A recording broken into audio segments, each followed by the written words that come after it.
I'm Jessica Abo, coming to you from the Social Innovation Summit in Los Angeles. Here is John Kelly of Starbucks on how the company is creating a positive social impact around the world.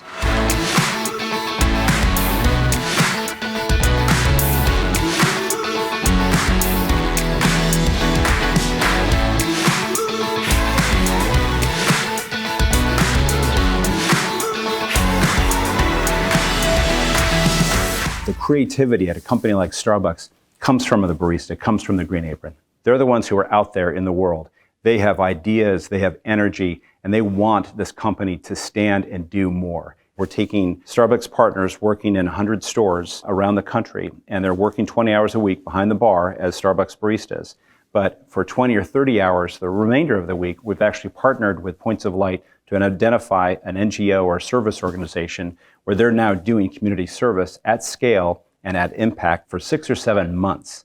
And so this is a new model for corporations to do community service at scale and with a bigger impact than just cleaning up a park one day a month.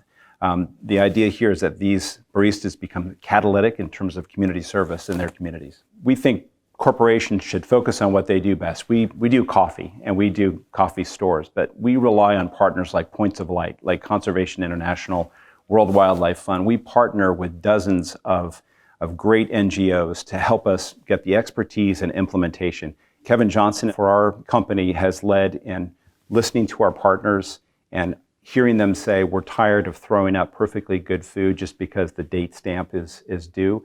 What else could we do? And so he challenged the company. He said, listen to your partners, take care of this problem. They're unhappy throwing out perfectly good food. And so we started the food share program with Feeding America, and we have now fed more than 15 million of our neighbors around the country, and on our way to closing the hunger gap in the United States with more than 40 million meals in the next few years. For the second year in a row, we've achieved 100% pay equity for race and gender in the United States. That's taken deliberative work, and a lot of companies talk about that, about the path to achieve that. It took us 5 or 6 years to actually do that. It takes intentional work, but we achieved that for the second year in a row, and we took that to our largest markets in Canada and China, where we've achieved 100% pay equity for women. It's hard work, it is complicated, but you have to be intentional and focused, and we think that that has been critical to our success. We've already announced that we're going to eliminate plastic straws worldwide, and we're working to come up with a fully compostable, fully recyclable cup. And that's an industry-wide problem. It's an industry-wide solution that's needed. And so we believe that that is going to be transformational in the next couple of years as we come up with different materials to test and model. By the next 18 months or 2 years, we should have a new compostable cup that will be easier on landfills. Don't look at social impact and making a profit as competing goals. They're not a trade-off. It's not a separate activity. For most companies, to be honest, and other companies that I've worked for, it is something you do either in a crisis or for PR or for reputation.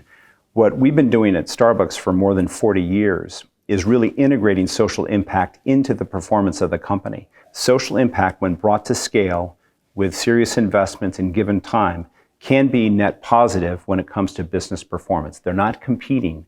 Find a way to do what's authentic, what's relevant, and what's tangible, and you will find that that actually drives your business performance. It's not an image or reputation play. If you're doing it for that, I think you're going to do it for the wrong reasons. If you do it, you can do it for the right reasons and also pursue profit and pursue good at the same time.